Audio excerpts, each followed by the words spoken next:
Welcome to the Underground, the Steel City Underground, the black and gold standard for Pittsburgh Steelers coverage. Now, here's your host, Joe Kuzma and Brian E. Roach. Hello, everyone, and welcome to another edition of the Steel City Underground podcast. My name is Joe Kuzma. I'm joined here by one Mr. Brian E. Roach to celebrate a hump day, victory day, or something like that. Man, Brian, holidays, Monday Night Football, travel, Big Ben, everything's got us in a tizzy. World's upside down. I'm still half awake, my friend. How you doing? I'm doing just fine. Recovered from the lovely travel back and forth to Pittsburgh. I don't know if my world is upside down, but I will tell you this. My mother lives in New Mexico. She called me and said, "Oh, we're getting 6 to 8 inches of snow." I said, "I'm jealous. I want some snow." Yeah. So what do? I leave the East Coast and go to Pittsburgh, right? And where there is no snow, and the day I leave, it snows out here. So I come back, it's all gone. Well, that means the snowman would have melted. So you're okay. Oh, I don't want to play in the snow. I just like the snow. I think it looks nice. I like it's elegant. In my neck of the woods, people don't know how to drive in it because they see it like once, and if there's like a half-inch accumulation, they have to go out and get a shovel. It's just they don't know what they're doing with it. So out here on the East Coast, over here in the Jersey area, when it snows, people don't drive. That's the upside, right? The downside is they think they know how to drive in the rain, and they don't. And so when it rains, it's a nightmare. Yeah. Well, I'm not going to get into all the driving, but yeah, I had I had to detour around the interstate too. It was just some crazy stuff, and it had nothing to do with weather. No snowpocalypse. How about the names for all this snow stuff? I'm surprised they haven't. There's another system that's supposed to be coming through, I think, this week. Snowpocalypse, Snowmageddon, snow. I don't know what else you could come up with. It was 3 inches. But it's a big deal to some folks. It's just not like, obviously if you're in Pittsburgh, obviously if you're anywhere, like the people that are listening that are fans, like maybe up in Erie, Pennsylvania, are just like, okay, hold my beer. Yeah. hold my extra snow shovel. So we'll see about that. I was wondering if they're going to get really, it's been great weather for Steelers games. Despite it was kind of brisk Monday night, obviously, night game, so you don't have the sun helping warm you up a little bit at least.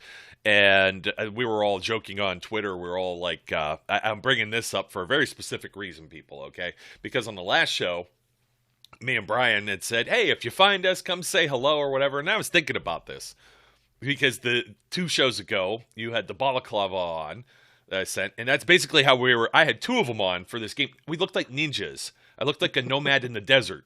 Like you would not have recognized any of us. And you're like, oh, look at his eyes. I've noticed that my eyes are like half welded shut half the time because I've been getting no sleep. And I know you're with me, my friend, but part of that is because, man, they feel good to be at Heinz Field or feel good to be a Steelers fan for most of the ends. There's still 1% that are still whining and complaining out there, and I can't figure out why. They're more worried about next year that this year isn't even done yet. I could never. Somebody asked me about mock drafts or anything. I said I don't get into that. After the Super Bowl, after all that stuff, we get into the combine. That's when I start. I'll give some opinions on offseason moves. I ain't thinking about draft right now. I'm thinking about Steelers are still in this. It's amazing. Nobody was talking about all of this. Actually, pregame headed into this, Brian, I listen a lot to the Sirius XM NFL radio channel, and you get guys like Rich Gannon who say, well, they talk about the Steelers and they talk about the future, and one of the veteran names, hold on to your seat with this one. Well, Mike Tomlin said he would go with a veteran quarterback, so they're already talking about contingency plans with the Steelers, too, as part of their conversation. Rich Gannon says, I could see them signing someone like Case Keenum. Long pause. There should be a rest in peace next to Rich Gannon's radio broadcast career for saying something like that. Listen, here, this is off topic and yet on topic. So yesterday I was browsing through the Twitterverse, and I saw a gentleman who has proclaimed himself NFL data analyst than whatever his name is. And I'm not going to give him credit for his stupid name. But his big take was that TJ Watt does not deserve to be even discussed as Defensive Player of the Year because he gets hurt too much. And therefore, he shouldn't even be discussed. And my response was, NFL data analyst, my ass. Because he obviously doesn't know anything about what he's talking about. And the point of this is, Rich Gannon, I get you used to play the game, but clearly you're an idiot. Well, and I mean, there's people that are still crying because of the Steelers record. They don't realize because of I had that whole thing with TJ Watt. I've asked this question since Tomlin became coach in 2007 because he will not have another losing. He's guaranteed not to have another losing season. So right. Everybody just likes to say, "Oh, you just enjoy mediocrity." No, you have to have a winning season in order to make the playoffs. You have to make the playoffs in order to get into a Super Bowl, and you have to make the Super Bowl in order to win the Super Bowl. So what teams have had more success at doing these things since 2007 other than the New England Patriots, who play in the same conference, who the Steelers have to compete with, and who have beaten both Bill Cowher's and Mike Tomlin's Steelers teams during this dynasty? And think about that.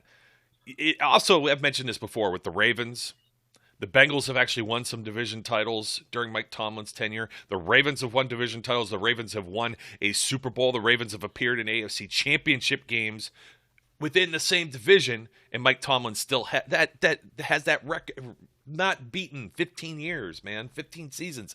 That is incredible to me. It's not like he played in the NFC and was ducking New England or ducking, even the Chiefs for that matter. Ducking the Ravens, who's had the success. I mean, the Chiefs have got one Super Bowl. Right. They've been successful as of late. The Packers have won.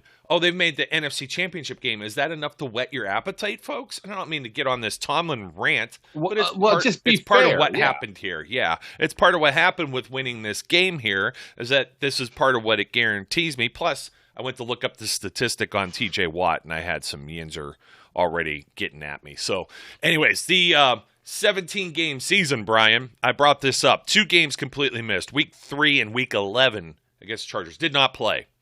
He played 16 snaps against the Las Vegas Raiders in Week 2. 16. That's good for a quarter of the game.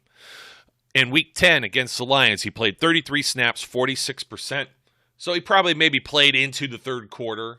But with the way the Steelers' offense has been playing, that could very well just mean the first half that the other team has run 33 plays in one half. I didn't get that detailed in it, but it's 46% of the game. So now you're missing probably 3/4 of a game, a half a game, 36% against the Minnesota Vikings, 25 snaps. So he plays maybe into the second quarter there. And against the Chiefs, 35 snaps, which was definitely one half of football. And they put him on the shelf after playing about 55% of the defensive snaps, which I can tell you for certain off the top of my head here, Kansas City didn't run as many plays on offense in that second half of that game. So when you're looking at this, you got 4 games where TJ Watt played a half or less and 2 other games where he didn't play at all. You're looking at, I'm doing my math here, about 4 total games worth of football at the minimum when you put this all together. And he still leads the league in sacks, and he leads in quarterback hits, and he's in position to break Michael Strahan's sack record, which is incredible because I'm wearing this guy right here, number 7, on my back right now, and we got things to talk about him. And you have just a phenomenal performance from TJ Watt to add on to this storyline, which now I'll rewind back to because I got on to Rich Gannon. There were people that were not giving the Steelers a chance at all in this game. Heading into this, they were even underdogs at home on the line when we looked that up. That got flipped as soon as they were mathematically eliminated from the playoffs with the fallout of Sunday's games, which we didn't get to talk about that or Antonio Brown or anything like that. And we'll probably do that some other time, folks. We're going to kind of bonus episode this since we're already in the middle of the week and we're coming to you late because of the Monday night game and our own scheduling. No point in boomeranging back around 2 days later to discuss many of these same things, including the Baltimore Ravens, who we're very familiar with. And so we'll gloss on that a little bit because you still don't know Lamar Jackson's status and there's some injury things and that. It's not going to change a whole lot, I think. both of these teams are still not mathematically eliminated from the playoffs, but the Browns were, and all of a sudden people were starting to pick the Steelers in this game for Ben's send-off, and it's just kind of like, I know they've been so inconsistent and everything else, but you're thinking to yourself, man, they're going to come out and play. It would be really nice to sweep Cleveland after hearing all of these. I'm not going to say all, but I had quite a few Browns fans that were really up in their feels last year, rubbing it in, twisting the knife about beating the Steelers, especially that wild card game. And I kept saying, I'm like, man, if the Steelers play their starters in the final week, or if something goes different with Mason Rudolph in that start, and I mentioned this many times during the offseason, and let's say Mason Rudolph eliminated the Browns from the playoffs in Week 17 last year, final game of the season, and they don't make the postseason at all. Because everyone's like, oh, well, they competed with the Chiefs. Yeah, but the Chiefs had Chad Henne for a half because Patrick Mahomes got knocked out. Steelers played like crap.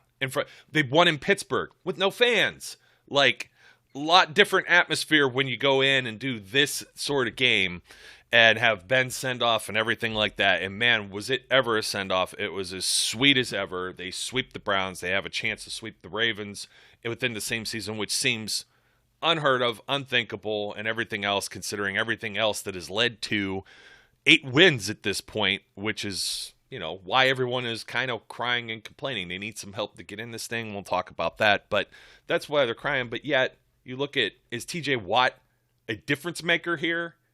He hasn't played like about a total of 4 games. We talk about all the other injuries and all the other adversity, and here they go. They beat the brakes off the Browns for the most part because they didn't get in the end zone. A lot of it was some Chris Boswell.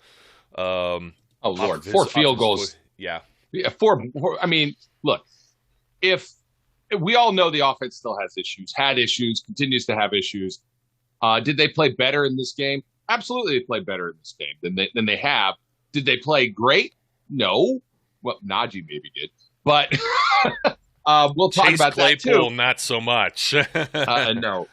Even Deontay didn't have the best of games. There's a lot of droppage going on in this game of balls. There were some bad decisions in where to place it. There was pressures that shouldn't have been there because the O-line still wasn't fantastic in their protection, but they played better in the run game, although I'm going to give the majority of that credit to Najee on his own, finding holes, pushing forward. But, all right, first of all, the atmosphere.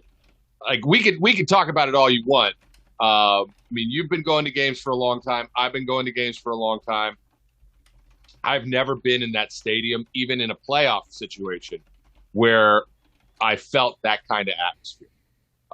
It was, and I know almost everybody's been saying the same thing. So, it's just should come as no shock. But man, if you were there, you know what I'm talking about. And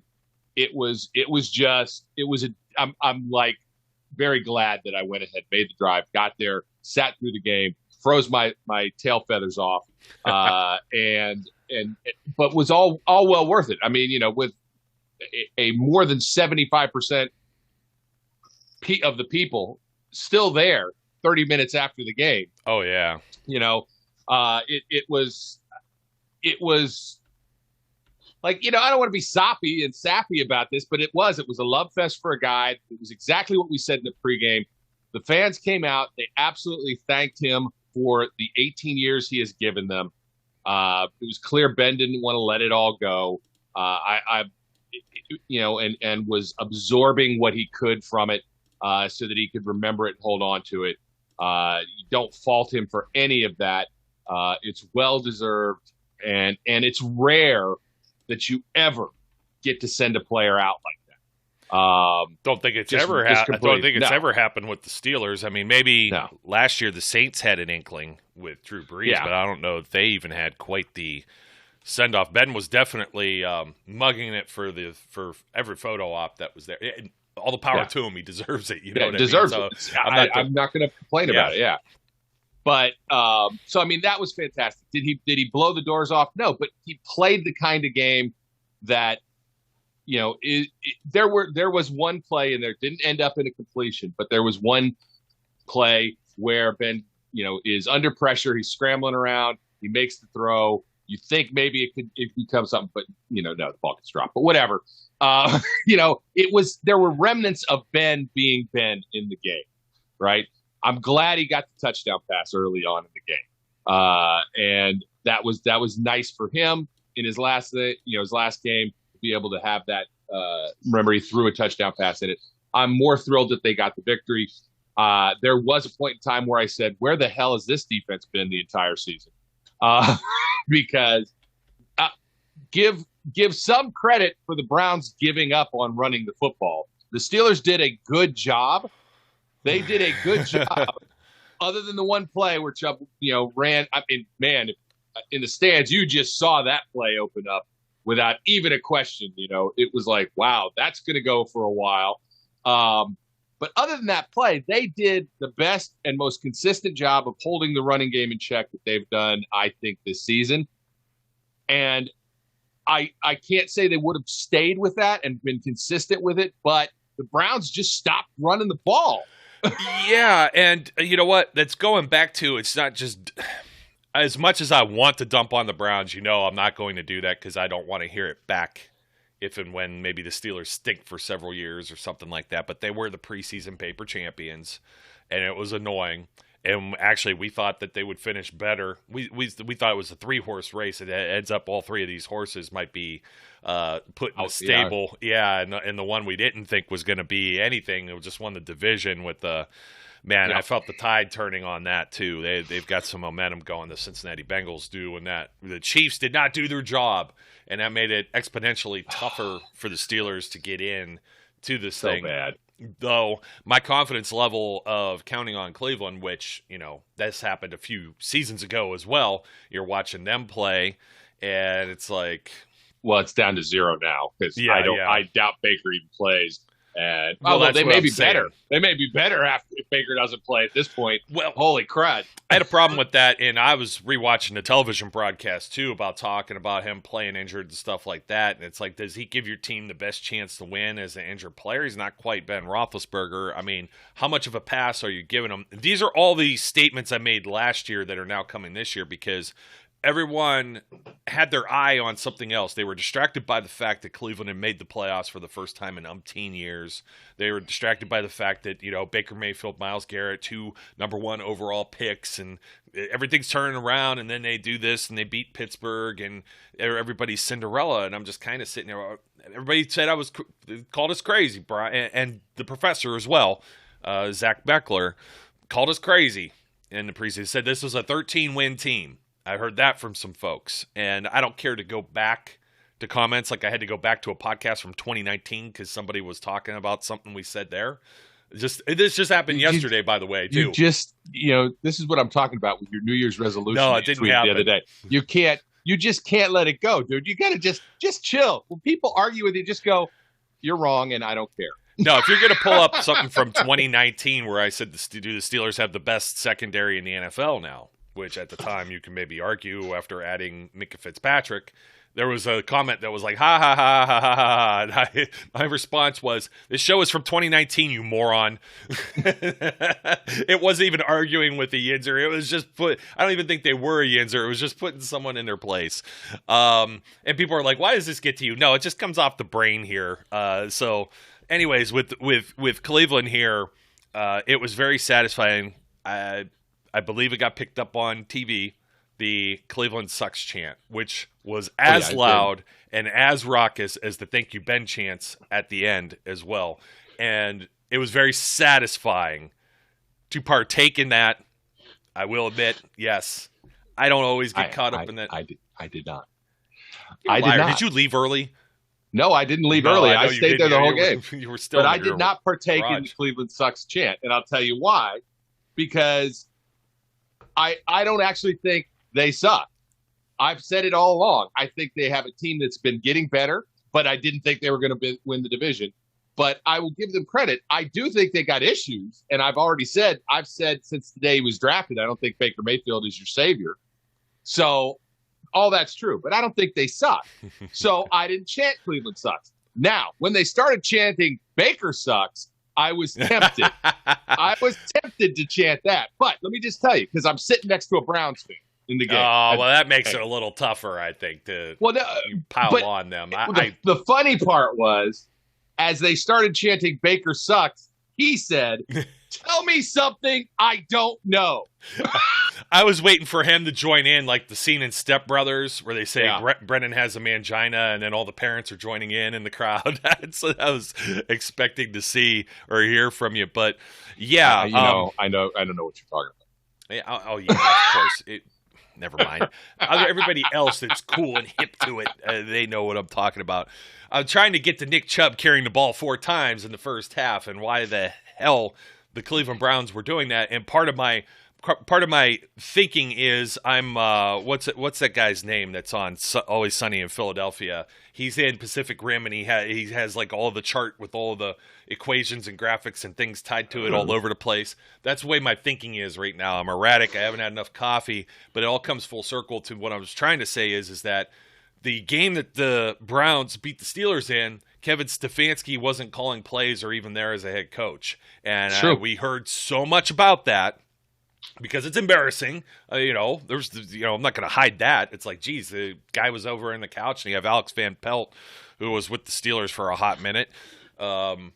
He was the one that was responsible. And now the last few games that Stefanski has been responsible in, well, the last 2, I should say, not few, not so hot. You know what I mean? So now all of these things that we were saying in the offseason about the Browns and speculating is now becoming a part of national media. But the national media heading into this game was still talking about whether or not the Cleveland Browns were in playoff contention. And they talked about their chances of perhaps making the playoffs. And I'm sitting here like, the Steelers are ahead of them in this little pecking order thing. And there's no talk of the Steelers if the Steelers win this game and where they head. That talk didn't happen until yesterday after the fact that the Steelers won this game. And the Browns were already eliminated on account of everything from Sunday. But people were still talking about it heading into the game and even had the odds in their favor. So let's talk a little bit more about this game since we're jumping around here. But it all comes full circle there because, as you mentioned, some people are pointing out the defense played better. Baker Mayfield did not play well. His teammates did not help whatsoever. Well, I want to add one thing because this is something I noticed. The Steelers definitely were stacking the box against the run. I mean, when you saw early in the game, there were, 10 guys close to the line of scrimmage. They basically said, I don't think Baker can beat us. We're not going to let Nick Chubb beat us. So maybe that is maybe the Steelers forced their hand to a certain extent. But, I'm just going to say this. I still can't believe they didn't continue to do it because it's what they do best. And and it's like, hey, okay, I know Jedrick Wills is out there. Conklin's been hurt. They still have Bitonio. Bitonio made another Pro Bowl or whatever, did he not? J.C. Treader, Wyatt Teller. And then you have Hudson out there, too. So their tackles were, more suspect than usual. Feel bad for that guy. That's the other part of this. What the hell are you doing? What the hell are you doing? What the hell are you doing leaving that guy alone with TJ Watt? What the hell are you doing? And the Steelers did not do that on the flip side with Myles Garrett. In fact, there were I think there were 2 different plays. They brought Dan Moore over and put him right alongside Chuks Okorafor on the right side of the line. And for a second there, I was like, did somebody get hurt? And Chooks come out and they moved more. And I had to see it on the replay because they just left Gentry next to LeGlue, the left guard. And that was one of the bigger runs that Najee had in the first half as well. I saw that right away. I want to go to the defense before I talk about offensive line and all of that stuff too. Yep. Just because jumping around.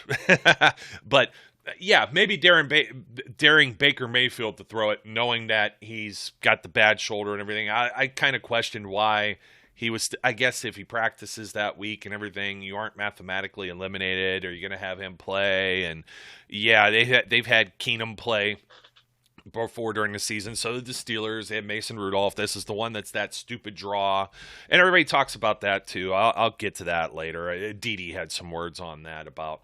Well, they didn't let Rudolph or Haskins play this year, and their offense was historically bad. You're not pulling this guy, number 7, off the field. You're just not going to do that when you have him. So, daring them to throw, well, they did, though. They had a little bit of success. You know who they were going after. You're going to say, well, where was this defense? They went right after Robert Spillane. You didn't have Joe Schobert. You didn't have Devin Bush, and that's where they had their success. That big Donovan Peoples-Jones catch, which we said, watch out for him. That was targeted on Spillane. A few of the other pass plays that were successful, Jarvis Landry in that middle of the field type stuff. There was one on the boundary. I think it was like Baker was chased a little bit, flushed out of the pocket, extends the play. That's just, those are the things you're gonna with Spillane, you're gonna do it. But you're gonna take the good and the bad with Spillane. I mean, he had a hell of a nice stop on Nick Chubb. That's the Robert Spillane giveth. Tone setter. And then you have the Robert Spillane in pass coverage is the Robert Spillane taketh away. Yes, and I'd be remiss to mention too that Terrell Edmonds, I thought, had a very, very good game. He was lining up frequently on either Njoku or Hooper. They combined, you had 4 for 28. Yeah, Njoku had the one TD. I'm going to get to that later. Austin Hooper, 2 for 28. I mean, it's just Baker was 16-38, 185. He actually threw for more yards, more touchdowns, and also more picks than Ben Roethlisberger. Ben Roethlisberger's final game, maybe at Heinz Field, a 56-2 rating, 123 yards. But, man, Najee Harris, so just crazy, just crazy. We haven't finished with the defense. No, we haven't. I was about to say that. All right. Alex Highsmith, grown-ass man. Yes. Cam Hayward, grown-ass man. TJ Watt, I don't even have the right expletive to give him a grown-ass man because holy crap. But can I stop you there for 1 second? Those are the top 3 guys on the Steelers defense. Believe it or not, some people have recognized, they've recollected. Did you get that one? Antonio Brown on can't recollate. Yeah. So since Melvin Ingram left, Alex Highsmith has had 14 tackles for loss, all of them except for one for this season. He has had 14 quarterback hits, which is all of them. Who was holding who back here? He's also had 6 sacks, all of them since Melvin Ingram said, I want to be traded. Who was holding who back here? And that's what I wanted to point out because he's second only to potential, shouldn't even be potential, Defensive Player of the Year, as we've been trying to call him for the last 2 seasons prior, and now 3. Yeah. 15 tackles for loss, 14 quarterback hits is third only to behind Watt and Hayward. And sack-wise, he's also third with 6, which is behind Hayward's 9 and the mammoth 21.5 TJ Watt. And people will talk about, well, everyone has to double TJ and it gives more opportunity to Highsmith or whatever it may be. No, he's doing his job. You know what I mean? That's the point, though. If you're going to double TJ, that's the point of having 2 guys who can rush the pass, right? And they've got really 3. And if they had Stephon Tuitt at all this season, they'd have 4 guys who could just demolish a game up in the front. So the fact that you have to double TJ just means that Alex Highsmith has to win his opportunities. And if he does, then you have a game like this one where your head coach is a moron and puts a tackle on his own against TJ the whole game, and TJ gets 4 sacks. So, and the Steelers get 9 overall. Yeah, 9. What is it? 9 sack. 9. Not 9. German. Not German 9. This is 9. It's Bueller. I'm doing Ferris Bueller. Oh yes, 9 times 9. Yeah. You had, and I had a joke. The guy who sits next to me, great guy, name's Miles. Doubt he listens, but he's about my age, and he looks at me sometimes because he's like, "Man, who the heck was that?" You know what I mean? And it was 48 getting the sack there during. The game. And I said, "But Dupree." Kuska or whatever. I said Dupree, and he immediately started laughing because he knew that wasn't true. Yeah. He's not that disconnected from it, but it was kind of like, this is the tale of this season. It's like, who the heck is that on the field? Heinz 57 sauce, Montravius Adams getting pressure, eating blocks, Isaiah Loudermilk looking like nice game, really proving us nice something. Game. I mean, it's not like proving us wrong. We said, well, 5th round pick. I think the more or less the prove wrong was why they get back into the 5th round with a pick they didn't have for this guy. Yeah. That's the prove wrong there. He's making it worthwhile. Obviously, TJ. Marcus Allen, not a bad game either. Nope, not a bad game playing linebacker. Didn't look bad. Secondary. Is Bush still on COVID? Bush was on COVID, which I hadn't realized. Neither did I. We may have thought he was that. off of it, even in our pregame. So apologies on that, because I'm like, where the heck's he at? So he was there with Schobert. Some people are going to say this is the combination. This combination can and will work against Tyler Huntley or Lamar Jackson. This combination will not work against like the Kansas City Chiefs. No, not at all. No. So and possibly not even Buffalo. Buffalo's starting to find a little bit of a run game. They're finding a little bit of a run game there. I had to brain fart for a second too. So I was just thinking about Buffalo losing to Jacksonville and Jacksonville's chances coming up too. So I am a realist. It's not that there's zero chance. Look, listen to all the stuff, right? Jacksonville or Colts haven't won in 6 trips to Jacksonville. They're 0-6 the last 6 games in Jacksonville, right? Okay, that's great. Carson Wentz, he's not great. Okay, that's true. They're not good. Like, the chance of the Colts losing to Jacksonville with what's on the line is very small. It's not zero. It is not zero, but it's very tiny. We shall see, man. Like I said, the Buffalo, but then they get like completely slammed by the Patriots. But sometimes those are the games, and they're playing away. Now they're playing at home, and we said funny things happen down there. Warm weather, December. Colts are a dome team, so they're not necessarily a cold weather team. So we'll see. You never know. So you're saying there's a chance. It's like there's a chance, yes. And the Steelers have to win. And then what would be the oddest thing is that the Vegas and Chargers game. Then we're all hosed.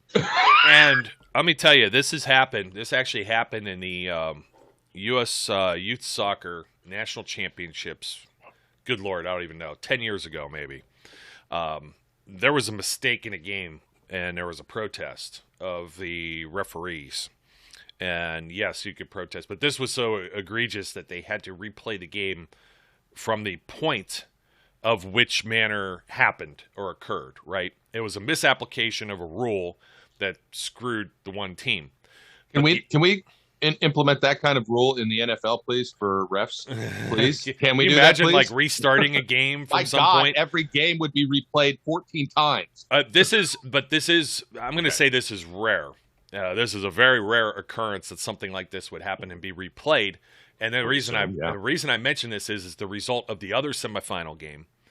They already knew, and now both of these teams, if they tie, go through, which is a lot easier to have a draw game in soccer, right? And if they tie, then they both play each other again for the national championship, whatever age group it was, I don't remember. And the coaches basically told them to just knock the ball around and not score on each other for the remainder of the game, and screwed the other team that would have already been in had the referees not screwed up the game. So with the Raiders and Chargers, somebody was like, do they just take a bunch of knees? I'm like, could you imagine? And can you imagine TV contracts and viewership and the black guy and everything? If the Colts lost, the Steelers beat the Ravens, and now like the Chargers and Raiders are sitting there thinking, well, we don't really have to do this to ourselves. We could just, go into the postseason. Let's have a gentleman's agreement. I would say that has a realistic shot of actually occurring if Harbaugh coached both those teams. That is so true, man. And he would absolutely do it if Harbaugh could talk to himself in both teams and go, look, we can get in. It's not illegal. It's not against the rules. We're just not going to play. We're going to kneel down every play. And we're going to not run any offensive plays. We're not going to do anything. It's going to be a 0-0 tie, and we'll both get in the playoffs. I can see Jim Harbaugh doing that. John Harbaugh. Both John Harbaughs. Harbaugh. Whatever. Stupid. Yeah, Jim and John. Put them on both sides. They'll have a conversation. Guess what? You'd end up with a tie 0-0 game. Everyone would lose their crap all over the place, right? But they wouldn't care. They'd be like, it wasn't illegal. It wasn't against the rules. We did it. Who cares? Whatever. Yeah, but it sort of would be, right? Because they're throwing the games, essentially. Yes. I mean, not that people haven't done it before, but to do it so blatantly. All right. So that being said, Harbaugh doesn't coach either one of those teams, so it's probably not going to happen. Yeah. Well, I bring up a story from I'm not going to say personal experience because I wasn't the one who officiated that game, but it's happened. It's happened somewhere at some point, and there's probably other instances somewhere along the line where somebody has come up with that concept that it was like, why beat each other up? We'll just see each other in the championship. Okay, handshake. That's all it's said and done. All it takes is for one team, though, the Chargers or the Raiders, to say, well, they're just punting the ball back and forth, and somebody gets the ball a little bit closer, and you know what? We're going to send the kicker out there, kick a field goal, and screw this whole thing up. So it doesn't. It's the old pro wrestling thing. We're going to work together in the Royal Rumble, and then all of a sudden the other guy throws the other guy over the top rope and eliminates him. But offensively, that would absolutely do this to me. It would turn my world upside down. Brian's I don't know why you're mirrored. You're backwards right now. I just felt you just want to do. You just like to throw me off. I just want to do it. I like to mess. I look like I'm looking into a alternate dimension of you. There you go. Now I'm back. So offensively, the Steelers' pass game, if this is all they had to rely on, some people are talking about, we mentioned Adrian Clem and what can all be done quickly or whatever else. Look, I never really went out on a limb. Somebody was like, well, you're really defending him for a bad job. The guy was in kind of a helpless situation there. Like, all the different line people that were moving around, this, that, and the other thing. It's a first year for him in the position, everything like that, him moving on. That's all I'm trying to explain. I'm just trying to give you the other side of it. Could he be the worst offensive line coach in the history or whatever? Yes. Was he? He had some look, Kendrick Green did not play in this game, and everybody's ready to anoint J.C. Hassenauer right now. And J.C. Hassenauer had Please go back to last season and watch some of those games. Yeah, but not that he can't improve. And he played a decent game, all right. But let's not make him the next Pouncey either. No, he's and I actually put out a GIF of that, making fun of actually J.C. Hassenauer playing left guard. And that's the guy. No. J.C. Hassenauer at center. Yeah, that's the one right there. This is the one we like, and it's just because it wasn't Bad Snap City. Yeah. And you had some of that, though. With Pouncey, only played 13 games last season. He missed some time, and we thought he didn't do as well. J.C. Hassenauer in that position. But I will say this much. I think is he a better center than a left guard? We may have had the opposite position last year, so you're going to have some inconsistency there. However, Mike Tomlin's comments about seeing the progress of Kendrick Green's foot, I think he gets shut down. I don't see any reason to move away from the formula that just worked. Najee Harris breaks Franco Harris's rookie rushing record numbers with the Steelers. He tops 1,000 for the season overall. He has his most dominant performance of the entire year, 188 yards on 28 carries. He was averaging ended up with 6.7, but before the long 37-yard run that put the nail in the coffin in this game, he was inching about, I think it was at like 4.9 or something. He was close to 5 per carry. Unheard of for a team that had been struggling to run the football. I have one of these like Steelers calendars somebody gave me, and it said, they don't have the stats sometimes from the previous season, but it said who rushed for a team-leading 464 yards for the Steelers in 2019. 464 yards was leading the team, and no 1,000-yard rusher last year either. And that would have been James Conner in both cases. James Conner had like 768 or something like that. So, wow. Who would have thought? And we got this in too, Brian. I'm going to bring this up real quick. We'll flip back to defense real quick just because it's so absurd. TJ Watt gets 3 Defensive Player of the Week awards, and he becomes the first Steelers player to ever win 3 Player of the Week awards in one season. So it's the most in the NFL this season. Who else were they going to give it to at that point? 4 sacks. 4 sacks. And how many times did he bat the ball too? I mean, it's just a crazy. He was absolutely on fire to the point when Tuska got his sack, I was annoyed because I thought it was TJ. I know, like they had to give him a breather. You wanted him to get the tie in that game. You wanted that 5th sack, and to be fair, he'd have had the 5th sack if he didn't get frickin' tackled on one of the plays by that tackle. He would absolutely have had his 5th sack. That being said, still, what a game. What a game for him. 2 pass deflections, by the way. 5 hits on Baker Mayfield, 4 of those sacks, 3 tackles for loss. Highsmith with 3 tackles for loss, 2 hits, and which were 2 sacks.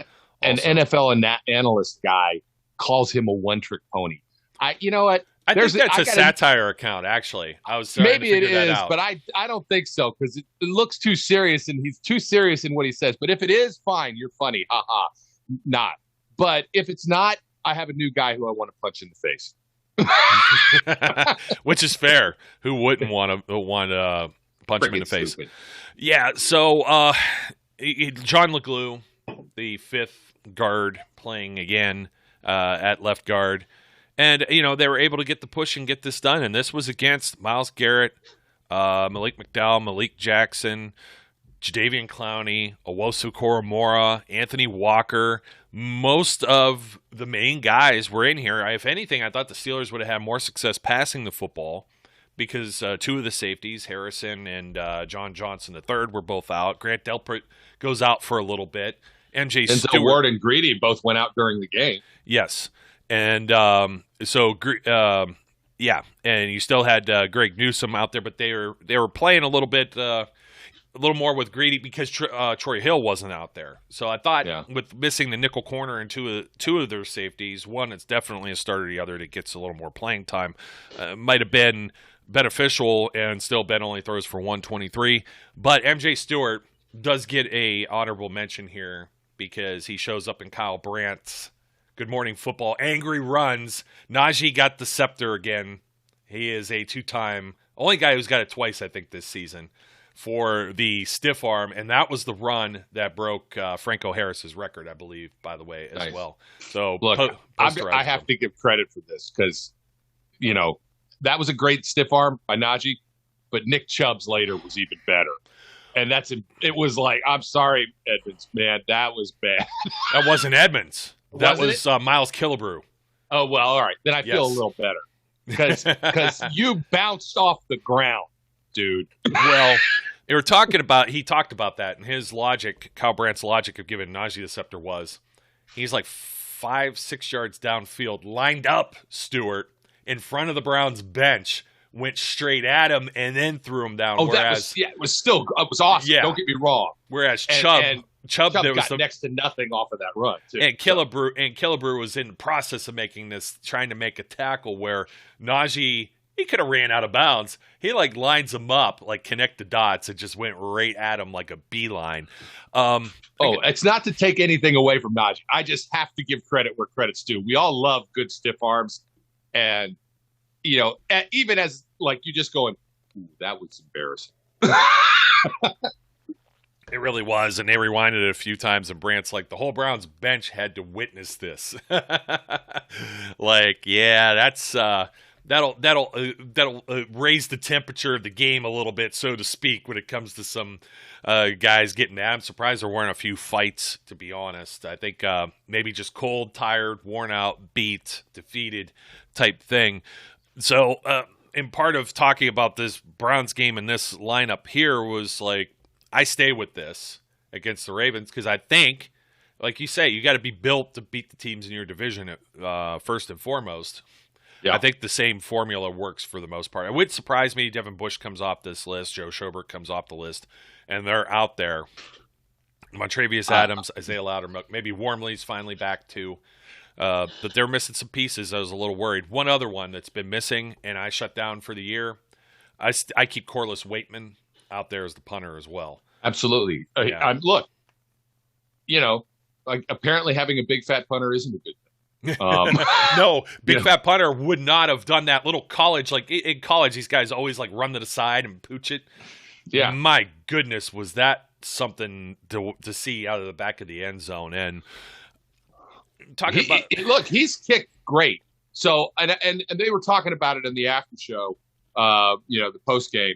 He's absolutely earned a chance to come to camp next year and fully compete with the draft pick. Absolutely.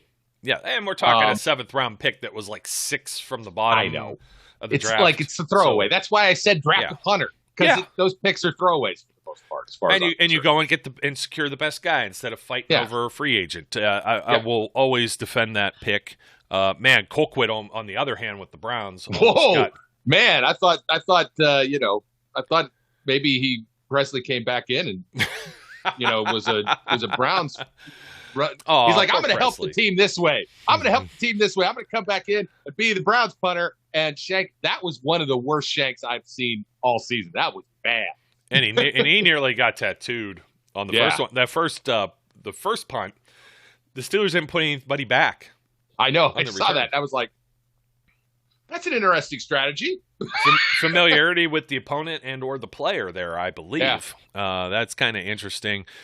I mean, it was kind of a bad game for a while here. Second quarter, I mean, the Steelers got a halfway decent drive and finally score 7-0. That would be Ben's maybe final Heinz Field touchdown pass toss to Deontay Johnson. Looked off of him, and it just seamless. It was a look off, and boom, still a quick pass. Thing of beauty. They connect there. On the other hand, we didn't talk much about the receivers, but geez, oh man, it was McLeod targeted 10 times, 4 catches. Deontay 15 times, 8 catches. Freiermuth had 5 of 6, but only 22 yards. I think he had 2 that were negative, at least 1. Yeah. Najee 3 for 18, all 3 his way. Claypool 9 targets, 3 catches, 17 yards. He had like at least 2 that I think he should have came down with, but fighting for this ball, the comeback catches were not going his way. So, bouncing he around. Needs to yeah. Figure out a way to not leap at every ball. The one downfield, I think it was bad judgment, bad timing. Lost in the lights, who knows? You know what I mean? Yeah. Night game, whatever. Akello Witherspoon deserves a mention. Oh, he deserves it. He deserves a little bit of a GAM award. Balling. Nice pick. And almost had another one. Yeah. He has been anticipating and flying to the ball. I don't know what has changed. I think it's just a matter of time. We were ready to write off this as a bad trade, bad move. I had contemplated whether Witherspoon was just being brought in to see, well, let's see what this guy does behind like Joe Hayden. Joe Hayden's going to be 33. Joe Hayden also posted on Instagram a thank you, Pittsburgh. I think anticipating that he may not be back. And I mean, 33-year-old corner, depending on what his market and everything is, he may not be playing football next year. Yeah. For that matter. So I kind of thought, like, get the guy in the system early and see maybe what he's capable of doing. I think we know what he's capable of doing outright right now. And it was kind of an interesting deal because Sutton ends up playing all but 1 snap. Hayden plays all but 2 snaps. Witherspoon plays 55 of the 71 for 77. So they were bringing they were using all 3 of them and sliding Sutton over. Yeah, they could go back to that next year. I'm just saying, but they don't have to necessarily. Sutton is versatile. He could play outside, primarily plays outside, but they had him playing in the slot too, and that also helped. So I think that's worthwhile in pointing out, not only from the Cleveland retrospective, but also looking ahead at the Ravens too. I believe you'll see more of the same there. Oh, Brian, I had another one for you. The referees. It's like, look. You know what? I'm just sitting here going, all right, it's time to talk about the morons. Look, again, I guess I can't complain heavily, and I'll tell you why. They were just not calling much of anything, but I will complain about when you do call something, just call it. Call it all game the same way. Yeah. Call it the same way. That's all I have ever asked is consistency. I am going to complain about the face mask that got picked up, even though it wasn't a true, like, grab him in the front. The part of the helmet he's holding is the face mask. Yes. And he's grasping that. The fact that the other idiot ref is like, no, it was just a helmet. Learn what a helmet looks like. Learn how it's made. There's nothing to grab onto on the helmet, you idiot. Other than the face mask. Yeah, that was baloney. The Steelers, obviously I mentioned the Deontay Johnson touchdown pass there. They get down into the area in the red zone. I think there were maybe 4 yards out and passed 3 times, and it's unsuccessful. But of those plays, one, Deontay Johnson clearly should have had a pass interference, at least by the bar set later in this game on a 17-play Browns drive where Mayfield finds Harrison Bryant near the end here, and it ends up being 19-14. before the Based Steelers. on that PI, there was probably 7 of them that should have been called on the other side. Well, either one of them, because this just got extended ridiculously. The one on Hayden, 4th and 19, and then there was the other one on 2nd and 10 from the Steelers 11. It bugged the hell out of me. That's the one that was really, I thought, ridiculous. Yeah. Now this whole drive came after Renegade. We have to bring up again how Renegade should never be retired. Never. You know what I thought they might have done, and I would have actually loved this, because I have only seen it once in the history of Renegade. I thought they might have done a Ben offensive Renegade right before one of the offensive series, because they did one offensive Renegade once. I've seen it happen once. May have been for Jerome. I don't know when. I can't remember because I just don't remember. But I was there. I saw it, and I was like, "Holy crap! An offensive Renegade." I thought maybe they would have pulled that kind of a trickery out of the thing. But, Ben might not have liked it either. So. Well, they did one. They did a special one the one time when they retired Mean Joe Green's jersey. And it was all Mean Joe Green plays. Yep. And that was unbelievable. I was at that game too. Yeah, absolutely. But they fire this sucker up with 9:46 left after Chris Boswell kicks a 50-yard field goal. If they're kicking into the closed end, Mike Tomlin is fearless. He will send the Wizard of Oz out there every single time. And I really thought at the end of the first half, they could have got to like about the 35, 37. He would have sent them out there again because they were kicking in that direction. Just didn't make it over that. Didn't have enough time. Didn't get it there. But Alex Highsmith tackles Nick Chubb, loss of 2. Derek Tuska comes in, sacks Baker Mayfield, loss of 5. Baker scrambles, doesn't end up being a play, offensive holding enforced at the 18, so they back up the Browns now to their own 9, 3rd and 26. Jedrick Wills false start half the distance. Now it's 3rd and 30 from their 5. Dearness Johnson gets 4 yards. And they go into punt formation and have a delay of game and go back to the 5 once again. That was just, wow, what a series. And it was the whole Renegade thing. As I said, I was sitting next to this Browns guy, and he asks me, like, late 3rd quarter, he goes, "Are they going to play Renegade?" And I said, "Oh, they'll play it at some point in the 4th quarter, and you won't be happy about it." And he's like, it was, he's never been to Heinz Field before. His girlfriend was a Steelers fan. I don't understand the dynamic there, but he lives in Cleveland. She lives in Pittsburgh, but whatever. Okay. Although, look, I'm going to say this and you're not going to like this. I know you haven't, but there's there's something naughty about it. Right? It's like I think it adds a little spice to the old bedroom area because you're kind of like, ooh, I'm doing something dirty. But whatever. Okay, let me go away from that. So they play it, and after that series, he goes, "You're right. I don't like that song." And you know what? It's a Heinz Field thing. It started at some point. I was thinking, could it have been Bettis? Did they start it maybe towards the tail end of his career or whatever? It's still relatively new to Steelers lore, and it's a song that if you heard it on the radio, you would never think of it like, if you're hearing Queen, there's several Queen songs that are like, oh, these could be some hype songs, you know what I mean? Or AC/DC, they always start off with like Thunderstruck, you know what I mean? But it's like Styx, Renegade, like, really? Oh, mama. Like, nobody would have ever thought that. And the Bengals tried to do that with Bad Company, and I think they stopped doing it. So, just whatever. There's just certain things that are magic at Heinz Field that aren't magic when you try and replicate them other places, and this is one of them. That's absolutely true. So, Renegade led to the Cleveland Sucks chant. And that place was raucous, and then of course everyone was going a little spaz after that big long drive that it chewed up 4:38 of clock, but it was almost 14 minutes long, Brian, and it felt like the referees were just trying to get Cleveland back in this game. I was like, what's the spread?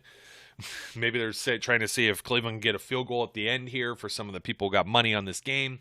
Not saying it's the National Fixed League, but I am saying sometimes that these things tend to Vegas doesn't tend to be wrong too often. So Najee Harris, though,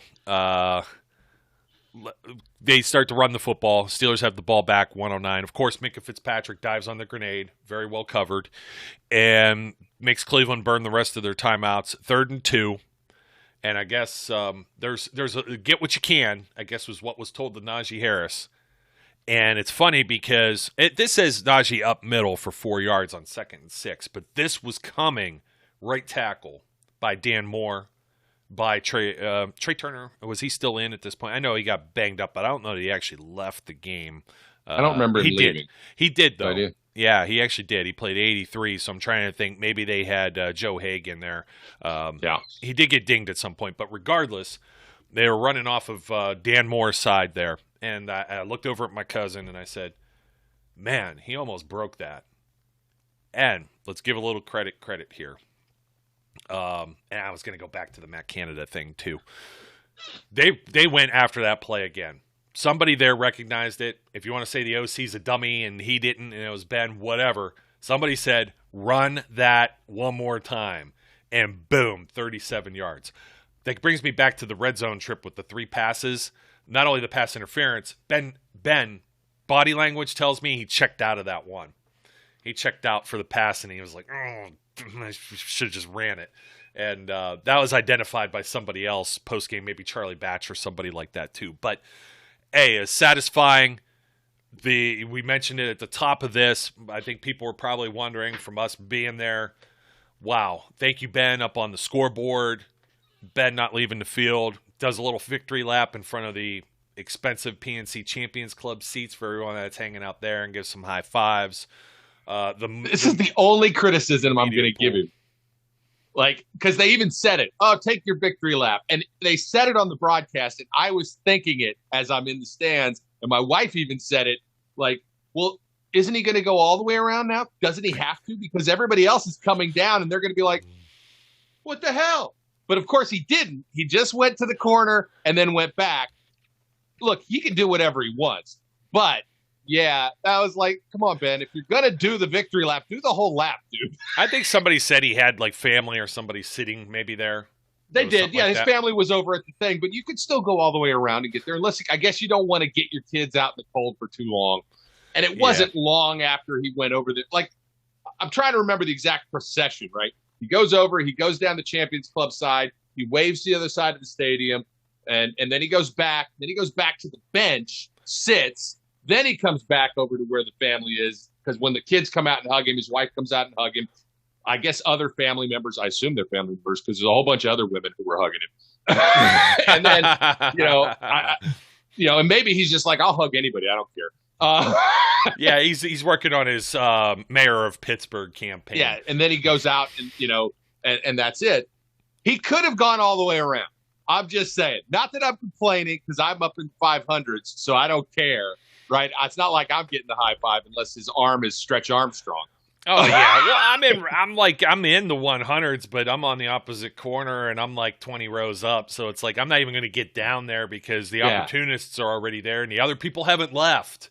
It was still like 3/4 There were full, so many people still there. It's upper crazy. Decks too. Reminded me of when they stayed to see if the Browns could beat the Ravens. Correct. Yeah. At that game. Yes. Which Baker screwed us. Yep. Aforementioned. So so anyways, he was just I think he was waiting for the wife and kids, and he was still killing some time, but man, the media pool that was around him, that was like a good almost like 100 people. It was on the field. Very funny to watch from high up. This big circle of people just going. You look, it's like a video game. Yeah, you had to have the security like holding people, like, hey, make a little path, make some room for this guy. He was teary eyed. It was very surreal. A lot of thank you, Ben chants. I wish we could have had one more though, but then the moment, if there was another one like this, wouldn't quite be the same, and it would be, please don't go. Yeah, but it was. I can't imagine it having been a better final appearance. I don't, like I said, even they make the playoffs, the chances of another home game are slim to none. So I think this is almost certainly it. And and you couldn't have written it better as a script. Yeah, and what was Roethlisberger's record against the Browns? I think he's only lost like 3 games against them. Yeah, 50 million and 3. So Ben had 26-3-1. I'm not sure if that includes the postseason or not, and I believe the postseason last year is the only game in Pittsburgh he dropped to them ever. Yeah, I can't remember the last time, other than that the Browns may have beaten the Steelers there. They almost did when they played Landry Jones, but that didn't happen either. So right. in 2 consecutive years to close out the season where the Steelers sat their starters, some of those victories have come against like Charlie Batch or Mason Rudolph, but usually it's over First Energy also. So looking ahead, M&T Bank Stadium, Terrell Suggs is going to be their Legend of Honor or whatever for this game. That's kind of an interesting choice for a guy who also put out a very you want to talk about from behind the enemy lines or the opposite enemy. This is Mussolini congratulating Churchill or something like that. You know what I mean? But I think that's the reason Suggs is going to be there in Baltimore on Sunday as just a mutual respect. These guys have always talked highly of one another. I thought that was pretty darn cool for even the Ravens. We say what we say about the Ravens. They are a class organization in their own right. There are things we dislike about them, but they're well run. I'm not sure if I buy that John Harbaugh or Jim Harbaugh or whichever damn Harbaugh it is a class guy. I said organization. I said organization. I 100% agree. It's a class organization. That I agree with. From the way they run things, I think they're the class organization. That'll rile up the Cleveland fans who won't agree with that, since they used to be the Browns. Well, I mean, they took the right guys. They took Ozzie Newsome and brought him along. Maybe they should have kept Belichick. I don't know. That's arguable because they still had success as the Ravens more than they did when they were there with the Browns. But that was the last time the Browns have really been this is what I need. Competitive team. I need them to win this game so that my prediction of the Ravens losing out will come true. And and selfish reasons, I want the Steelers to have the 9 wins. I want them to have a crack at the playoffs, even despite whatever else happens. Yeah. Oh, absolutely. And I want them to sweep the Ravens and the Browns. I think even like a depleted Ravens team, I understand they got a lot of injuries. I wonder if they try and play Lamar. I know they still got a real outside shot and they have to win this game, but do you just shut him down so he's healthy next year? If he's not 100%, I don't think you can play it. Do you think TJ was 100%? He was just playing with cracked ribs, by the way. Yeah, I know he was playing with cracked ribs. I think TJ's close enough to 100% that was fine. Like with those injuries, with the cracked ribs, that's not going to you're not going to cause long-term damage if he plays, right? Yeah, they may break, but then you just take him out and they heal over the offseason, right? With Lamar and the ankles and stuff, you don't know. You don't want to risk something that gets him to the point where he has to have surgery or, he's potentially missing the beginning of next season. That's his moneymaker. He's like, we make needs fun his of wheels. We make fun of him being a running back sometimes. Or I don't know. We don't really make fun of him, but people do. And, that's his moneymaker. Like, I don't know. I wonder what you do there if you were the Ravens. How much of a must win? And Huntley, there's people that were talking. They're like, hey, why don't we get that kid? Pry him from the Ravens. He'll be an exclusive rights free agent. He was, I didn't look this up all the way. I think it was a 1-year contract. More than likely that was futures reserve contract. Same thing with like Dwayne Haskins that the Steelers have right now. You have certain rights and entitlements to that player where there's compensation that you can put on them, tenders and whatnot. You have a right of refusal, all these other things. There's no way they're letting him out of the building. He's been completing a decent number of passes. He's been up over 60-some%, 65, 66, but the offense just has lagged, and they're capable of scoring points quickly and in gobs here or there. They're just been inconsistent, and that's what happens when you're playing different backups. Their offensive line is still kind of banged up, beat up. They're not the same type of offensive line that they just faced with the Browns. So it's not one of these things. It's just how are the Steelers going to be consistent? That's on the road. Question. On the road. And you just came off of this massive emotional lift. Yes. there's no question that they could be flat for this game. It would not even be a surprise if they came out for this game and just were so flat. I think TJ is going to be TJ, right? That guy, I think, gets himself motivated. I think Cam will be Cam. But for a lot of these guys, there's certainly a chance that there's just a letdown after the last game. And it's not unrealistic to expect. I think it's not easy to win in Baltimore to begin with. They do it more often than a lot of other teams, but I don't know. I want them to win. I think they can win. There's all the reasons in the world for them to still fight because they do still have that playoff chance. But you do have to question after such a emotional game whether or not they will be a letdown. And if they get behind against this team, look, that's the thing. If they get behind, they're not gonna catch up for the most part. The offense has just not been consistent enough to think that they're going to do it. I know the huge comebacks, but that also is against different defenses. The Ravens have been playing better on defense of late, so they haven't won. Yeah, but they also haven't. It's been close, right? We talked about this early on that their record was weird. And despite the fact that they were, they were the number one seed at one point in the AFC, they're winning all these games by, smoke and mirrors. Yeah. Well, now they're losing all these games by smoke and mirrors. Yeah, exactly. So, it comes, the scales of justice sort of balance out here, right? They won a whole bunch of games by a couple points. Now they've lost a whole bunch of games by a couple points. So you never know. Yeah, and some of them still with Lamar.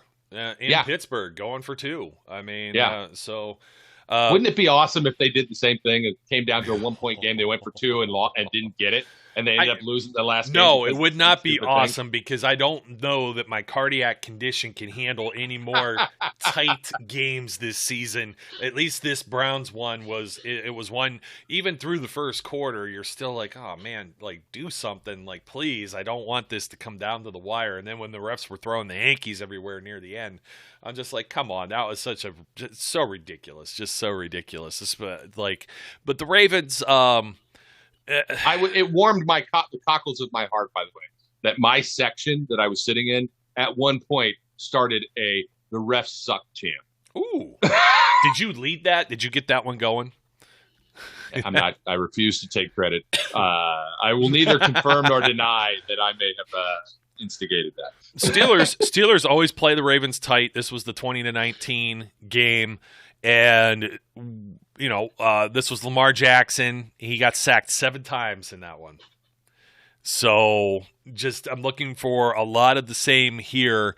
Devonta Freeman and Jackson, they combined to go over 100, but it was 55 and 52. They really limit them from, this is a team that puts up 200 yards rushing. You know what I mean?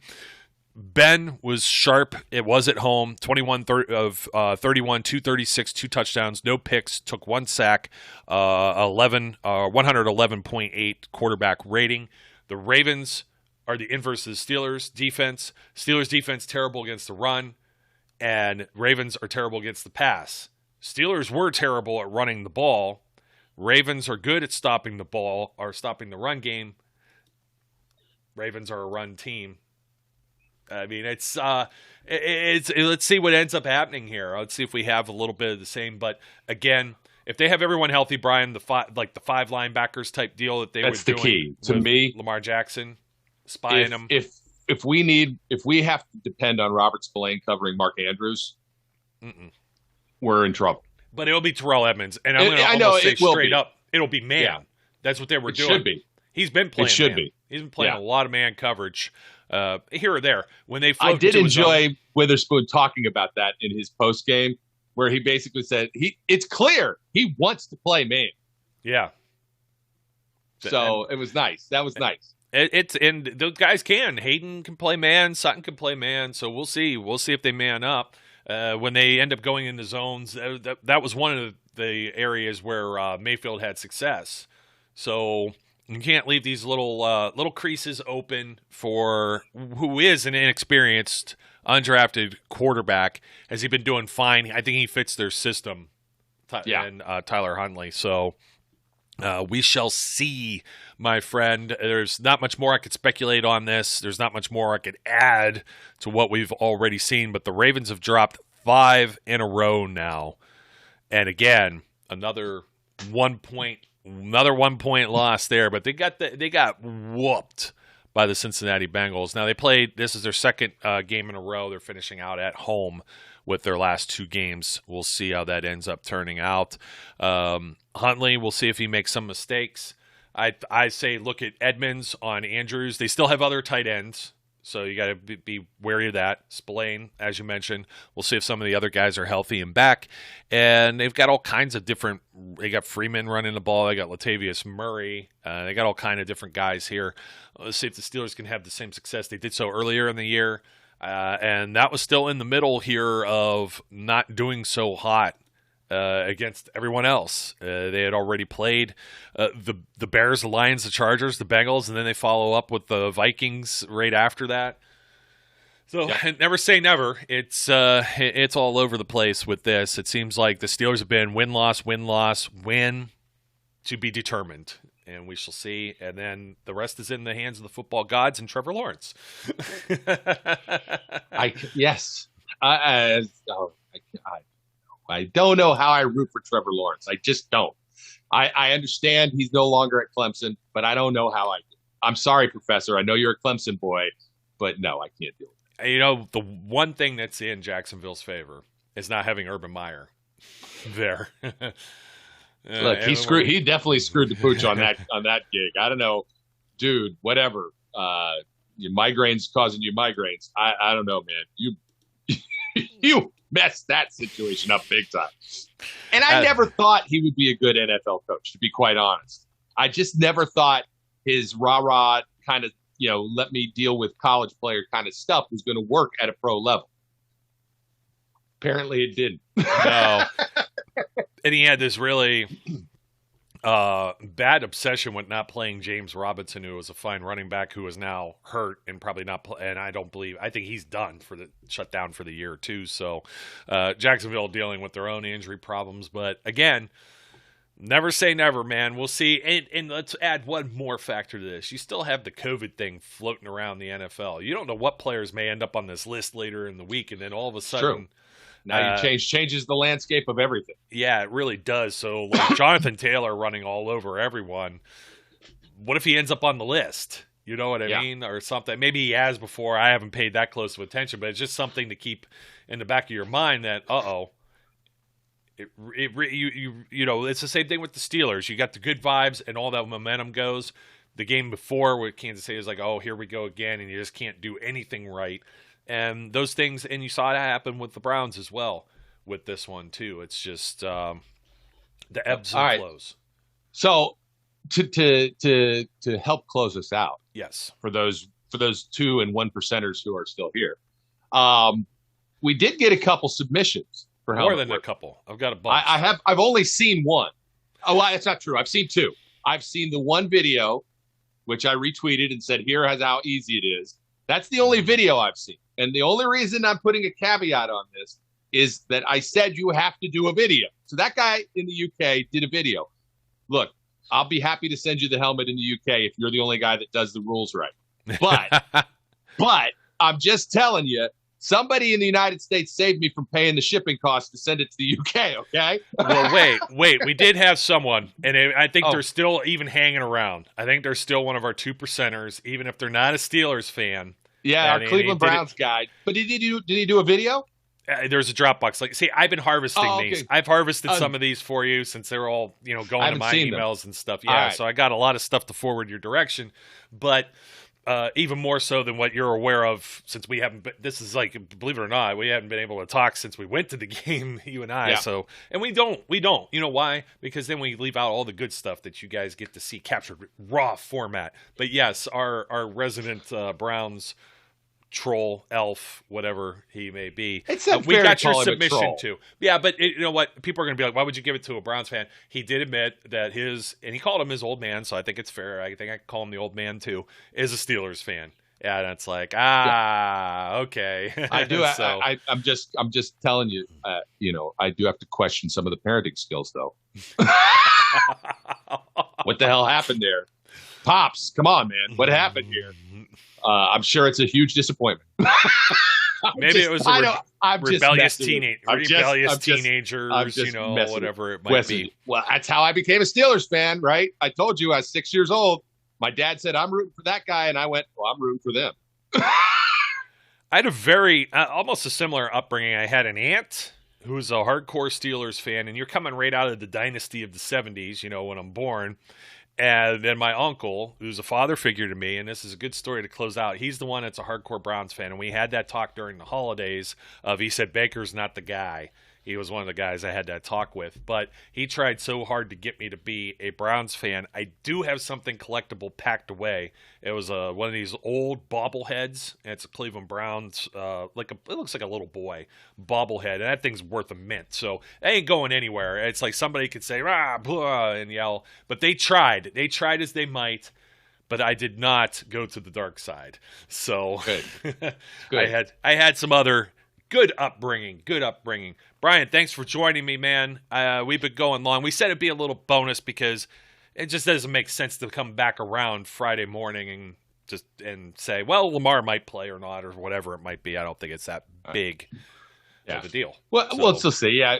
And Joe will send me the other videos and the other information that we have. And when he does, I will tweet out whoever wins. So you don't have to worry about waiting for the post game to find out. As soon as if you get another submission in before then, great, guys. Go ahead and get it in.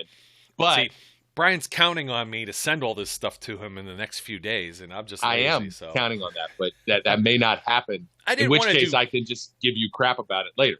You know why, and why I held some of this too was just not being busy, but I want everybody to kind of be on an equal ground. You get one, and it was like from 2 weeks ago, and it's like out of sight, out of mind. So we're gonna put them all together, judge them, and get back to you. So, folks, don't forget to like, comment, and subscribe. And if you're like me, start working on taking down some of those Christmas decorations. Unless you're one of my, what do you want to say, Orthodox friends that are out there, then a Merry Christmas. And to you, the Orthodox Christmas around the corner. I'm about a week late on celebrating for there, but some people in the family that do that. I know there's some other Steelers fans as well that are out there celebrating. So they may not be taking down their decorations as quickly, Brian. So I got to give them a little asterisk there. Sure. Yep. Absolutely. I don't know what the hell you're talking about. I don't know, but have some Slivovitz for me, please. So, anyways, my name's Joe. His name's Brian. Thank you all for listening. Happy New Year to everyone that's out there. We'll come back to you early next week after we see the aftermath of what could be the final game for the Steelers season overall, but it will be the final game for the regular season at M&T Bank Stadium. Till next time, we encourage everyone out there to be safe, be good, and we'll catch you later. We would like to thank you for listening and remind our listeners to follow us on social media and our website, www.steelcityunderground.com.